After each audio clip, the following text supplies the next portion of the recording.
Hello friends, स्वागत है आपका डिजिटल कम्युनिकेशन सीरीज में। आज हम लोग बात करने वाले हैं डीपीसीएम के बारे में। तो आपको याद होगा लास्ट वीडियो में मैंने पीसीएम के बारे में बात किया था। वहाँ हम लोगों ने बैंडविड्थ देखा था, पीसीएम बैंडविड्थ कितना होता है। तो हम लोग पता चला था कि पीसीएम बैंडविड्थ बहुत ज्यादा होता है। मतलब वो क्यों होता है कि आपका जो पीसीएम का बैंडविड्थ है वो डायरेक्टली प्रोपोर्शनल होता है एन के। एन क्या था वहाँ पे? एन था नंबर बिट्स पर सैंपल, मतलब एक सैंपल को रिप्रेजेंट करने में जितना बिट्स लग रहा। तो हम लोग वहां पे ये बात सोच रहे थे कि क्या कोई ऐसा तरीका है जिसके थ्रू बैंडविड्थ हम कम कर सकें और सिग्नल का बैंडविड्थ कम हो जाए। ऐसा क्यों? तो हम उस वीडियो में हम लोग ये बात किया भी था कि चैनल का बैंडविड्थ आपका फाइनाइट होता है। तो आप क्या चाहेंगे? पर सिग्नल का बैंडविड्थ जितना हो सके कम से कम हो, ताकि आप चैनल का अच्छे तरीके से यूटिलाइजेशन कर सके। तो मॉडिफिकेशन हम जो बताए थे, बेस बैंड मॉड्यूलेशन में जो मॉडिफिकेशन होता है वो आपका बैंडविड्थ के हिसाब से हम लोग कर रहे हैं कि पहला मॉड्यूलेशन स्कीम जो है पीसीएम, उसमें बैंडविड्थ ज्यादा लग रहा। तो हमको ऐसा तरीका है जिससे बैंडविड्थ थोड़ा कम लगे ताकि हम चैनल का अच्छा से यूटिलाइजेशन कर सके। तो हाँ, वो क्या है स्कीम? डीपीसीएम। ठीक है, तो वो करके ऐसे सकते हैं। अगर वहां पे मान लीजिए कि हम देख तो रहते पीसीएम बैंडविड्थ एन पे डिपेंड कर रहा, तो क्या ऐसा कोई तरीका है जिसके थ्रू हम एन को कम कर सके? अगर एन कम करेंगे तो ऑब्वियस बात में बैंडविड्थ घट जाएगा। तो हाँ, वो कैसे किया जा सकता है? उसके लिए मेरा नया मॉड्यूलेशन स्कीम है जिसका नाम है डीपीसीएम। डीपीसीएम मतलब डिफरेंशियल पल्स कोड मॉड्यूलेशन। तो इसमें क्या अलग है? पीसीएम से क्या अलग आ गया इसमें? तो पीसीएम में जहां तक अगर पढ़े या अगर आपको पता है तो पीसीएम में जब हम लोग सैंपलिंग करते हैं, उसका जब उस सैंपल्स को ट्रांसमिट करने की बात होता है तो हम एक्जैक्टली सैंपल्स को ही इनकोड करते हैं। मतलब जैसे कि मान लीजिए कुछ सिग्नल है, उसका सैंपल वर्जन है, हर एक सैंपल 3.2 मान लीजिए एक सैंपल है, 4.1 मान लीजिए एक सैंपल है। इस सब सैंपल को इंडिविजुअली हम इनकोड करके उसको ट्रांसमिट करते हैं। डीपीसीएम में क्या होता है? डीपीसीएम में हम सैंपल्स को ट्रांसमिट नहीं करते हैं, डिफरेंस ऑफ द सैंपल्स को ट्रांसमिट करते हैं। मतलब कि मान लीजिए पहला सैंपल 3.1 है और दूसरा सैंपल मान लीजिए 3.3 है, तो हम किसको ट्रांसमिट करेंगे? ना ही 3.1 को ट्रांसमिट करेंगे हम, ना ही 3.3 को ट्रांसमिट करेंगे, दोनों का डिफरेंस को ट्रांसमिट करेंगे। मतलब 3.3 माइनस 3.1 दैट मीन्स 0.2 को हम ट्रांसमिट करेंगे। ठीक है, तो अब आपका मन में सवाल आएगा इससे फायदा क्या हुआ, एन कैसे घट गया? तो इसको समझने के लिए एक एग्जांपल देखना पड़ेगा हमको, उससे ज्यादा अच्छा क्लैरिटी आएगा कि किस तरह पीसीएम में एन ज्यादा लग रहा है और डीपीसीएम में वो घट पा रहा है। चलिए देखते हैं। तो मान लीजिए हम लोग का जो मैसेज सिग्नल है वो ये इस टाइप का कुछ है, 4 cos 2 pi फैमिली। ठीक है ना? तो इसको अगर हम प्लॉट करना चाहेंगे तो आपका इस टाइप का कोई सिग्नल बनेगा। इसका मैक्सिमम वैल्यू +4 से लेकर -4 तक के बीच में कुछ भी हो सकता है। तो मान लीजिए जब इसका हम सैम्पलिंग करेंगे तो सैंपल वर्जन जो आएगा, तो ये सैंपल्स कहाँ से कहाँ तक पॉसिबल है? +4 से -4 कुछ भी हो सकता है। देखिए यहाँ जो हम सैंपल किए हैं तो 3.9 भी मेरा एक सैंपल है, 3.1 भी एक सैंपल, तो -2.1 भी तो एक सैंपल है। और जितना भी सैंपल्स है, सैंपल्स कहाँ से कहाँ तक पॉसिबल है? +4 से लेकर -4 तक में कुछ भी हो सकता है आपका सैंपल्स। तो अब जब इस सैंपल्स को, सैंपल के बाद क्या आता है आपका? क्वांटाइजर आता है। इस सैंपल्स को क्वांटाइज करना होगा, तो ये सैंपल्स का जो पॉसिबल वैल्यूज है यही क्वांटाइजर का इनपुट होगा। तो यहाँ क्वांटाइजर के इनपुट में क्या क्या आ सकता है? -4 से लेकर +4 तक कुछ भी आ सकता है, बिकॉज यहाँ से कोई भी सैंपल्स आ सकता है जिसको हमको क्वांटाइज करना पड़े। +4 से लेकर -4 तक कोई भी ऐसा वैल्यूज हो सकता है। तो जो क्वांटाइजर का इनपुट होगा वो उसका पॉसिबल वैल्यूज क्या हो सकता है? -4 से लेकर +4। इस रेंज को हम लोग डायनेमिक रेंज बोलते हैं।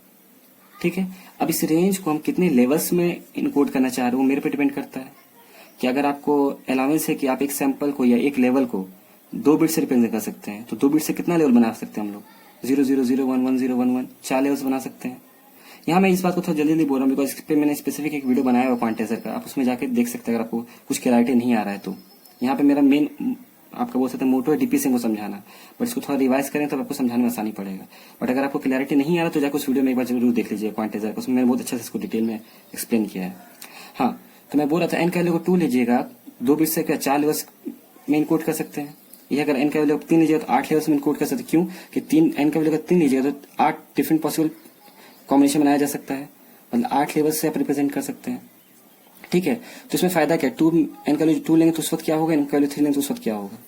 तो गौर कीजिए, अगर एन का वैल्यू 2 जब ले रहे हैं तो 2 लेवल्स के बीच में जो गैप है वो कितना का है? जैसे मान लीजिए एक लेवल है 3, एक लेवल यहाँ पे 1, तो गैप कितने का हो रहा है?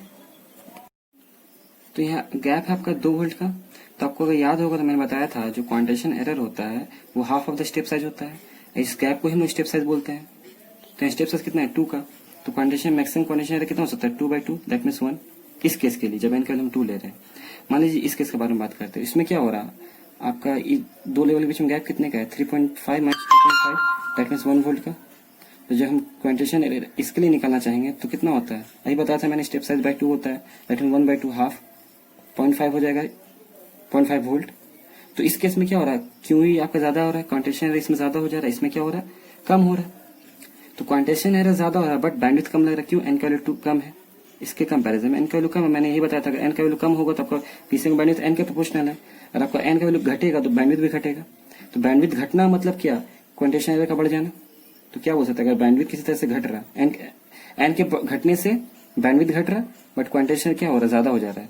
और अगर एन के बढ़ने से क्या हो जा रहा है, आपका बैंडविड्थ बढ़ रहा है बट क्वांटेशन एरर क्या हो जा रहा है, घट जा रहा है।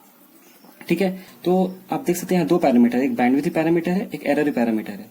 तो पीसीएम से अगर डीपीसीएम को कंपेरिजन करके हमको डीपीसीएम को समझना है कि डीपीसीएम में क्या फायदा है, तो कोई एक पैरामीटर कांस्टेंट रख के ही बात कर सकते हैं। कि दोनों को वैरी करेंगे तो समझ में नहीं आएगा। तो हम लोग क्या मान के चल रहे हैं कि मान लीजिए आपका एरर सेम रहना चाहिए। अगर एरर सेम है पीसीएम में भी डीपीसीएम में भी, तो बैंडविड्थ ज्यादा किस में लग रहा है।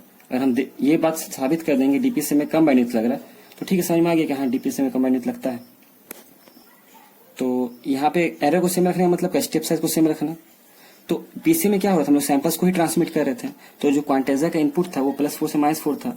बट डीपीसी में क्या होगा, हम लोग सैंपल्स को ट्रांसमिट तो नहीं करने जा रहे, हम लोग डिफरेंस ऑफ सैंपल्स को ट्रांसमिट करेंगे। तो मतलब सक्सेसिव सैंपल्स का जो भी डिफरेंस होगा, कभी भी +4 से -4 तो उसका रेंज नहीं होगा। मैक्सिमम रेंज क्या हो सकता है, जैसे देखिए मान ये दोनों सैंपल का डिफरेंस कितना है, 3.1 माइनस 3.9 दैट मीन्स -0.8। मान लीजिए इन दोनों सैंपल का डिफरेंस कितना आ जा रहा है, 2.1 माइनस 3.1 दैट मीन्स -1। कुछ भी हो, ये जो आपका रेंज आ रहा है डिफरेंस ऑफ द सैंपल्स का रेंज, ये आपका कभी इतना ज्यादा तो नहीं होगा +4 से -4। मान लीजिए ये +1 से लेकर -1 के बीच में ही रहेगा। तो जब डिफरेंस ऑफ सैंपल्स का ट्रांसमिट कीजिएगा तो डायनेमिक रेंज क्या घट जाएगा पहले के मुकाबले। ये डायनेमिक रेंज क्या हो जाएगा, पहले के मुकाबले घटेगा। ठीक है, ये तो समझ में आ रहा है कि difference of samples individual sample से तो छोटा ही ना होगा। तो जब उसका रेंज देखें तो रेंज हमेशा इससे कंपैरिजन में कम ही आएगा। हम एग्जांपल ले लें कि मान लीजिए यही आपका रेंज है। ठीक है, तो अब हमको इस कंपेयर करना है दोनों सिस्टम को कि बैंडविड्थ किसमें ज्यादा लग रहा है। तो मैंने क्या बताया, एक पैरामीटर को कांस्टेंट रखना पड़ेगा। वो पैरामीटर में मैंने क्या बताया, क्वांटेशन एरर को आपको कांस्टेंट रखना पड़ेगा। तो आपको अभी मैंने बताया था क्वांटेशन एरर किसके प्रोपोर्शनल है, स्टेप साइज के। तो अगर आप स्टेप साइज कांस्टेंट रखिएगा तो क्वांटेशन एरर कांस्टेंट रहेगा। ठीक है, तो मान लीजिए इस सिस्टम क्वांटेशन एरर कितना है, इससे कंपेरिजन करते हैं, ज्यादा समझ में आएगा। तो यहाँ पे आपका स्टेप साइज कितना है, 1 वोल्ट का।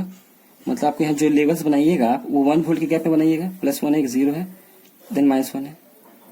ठीक है, तो अगर स्टेप साइज सेम रखना, मतलब यहाँ पे स्टेप साइज डेल्टा वैल्यू 1 ही रखना है इसके हिसाब से, यहाँ भी डेल्टा वैल्यू 1 था, तो आपका कितना लेवल्स में काम हो जा रहा है, इसका हाफ लेते हैं, 2 लेवल्स में काम हो जा रहा है। इसमें कितना 8 लेवल्स लग रहा था। तो सेम क्वांटेशन एरर के लिए इसमें आपका डीपीसी में क्या हो रहा है, कम आपका लेवल्स लग रहा है। ये तो मैंने एग्जाम्पल लिया इसलिए यहाँ 2 लेवल बना। ठीक है, कुछ ज्यादा ही बन सकता है बट इससे कम बनेगा। तो कम लेवल्स बनना मतलब क्या, कम बिट्स लगना। क्योंकि अगर 4 लेवल्स बन रहा है मतलब 2 बिट लगेगा हमको उसको रिप्रेजेंट करने के लिए। 8 लेवल बन रहा है मतलब हमको 3 बिट लगेगा उसको रिप्रेजेंट करने के लिए। तो जैसे यहाँ पे 2 लेवल्स ही बन रहा है तो इसको रिप्रेजेंट करने कितना बिट लगेगा, 1 बिट से यहाँ काम चल जाएगा। ठीक है, तो इतना तो क्लियर आइडिया आपको क्लियर हो रहा होगा कि लेवल्स यहाँ घटने की वजह से क्या एन का वैल्यू पहले से घट जा रहा है। यहाँ एन का वैल्यू 3 लग रहा था बट डीपीएसएम में क्या एन का वैल्यू 1 ही लगने वाला है। तो बोल सकते हैं कि बैंडविड्थ डीपीएसएम में घट रहा है पहले के मुकाबले। ठीक है, तो आपके मन में ये सवाल आया होगा कि आपने तो डिफरेंस ऑफ सैंपल को ट्रांसमिट किया, एक्चुअल सैंपल को ट्रांसमिट नहीं किया, तो वापस हम रिसीव कैसे करेंगे। तो एक ब्लॉक ट्रांसमीटर साइड में हम ब्लॉक ऐसा मतलब अरेंज करते हैं जिसके थ्रू हम डिफरेंस ऑफ सैंपल्स को निकालते हैं। और सेम इसी का रेसिप्रोकल सिस्टम रिसीवर साइड में भी होता है, जो कि उन डिफरेंस ऑफ सैंपल्स को एक्यूमुलेट करके दोबारा मेरे सैंपल्स जनरेट कर सके, ताकि मेरा जो ओरिजिनल सिग्नल हम भेजे थे वही सिग्नल हमको रिसीव हो सके। तो वो ब्लॉक कैसा होता है, एक्चुअल मैकेनिज्म क्या होता है, वो डीपीएसएम पढ़ाना हो गया। तो मैंने आपको पहले बताया था, मैं यहाँ पे जितना वीडियो बना रहा हूँ वो जस्ट आपको एक आइडिया देने की कोशिश कर रहा हूँ, ताकि आप जब पढ़ने बैठे आपको चीज नई न लगे और आप उसको अच्छे तरीके से कनेक्ट कर सकें।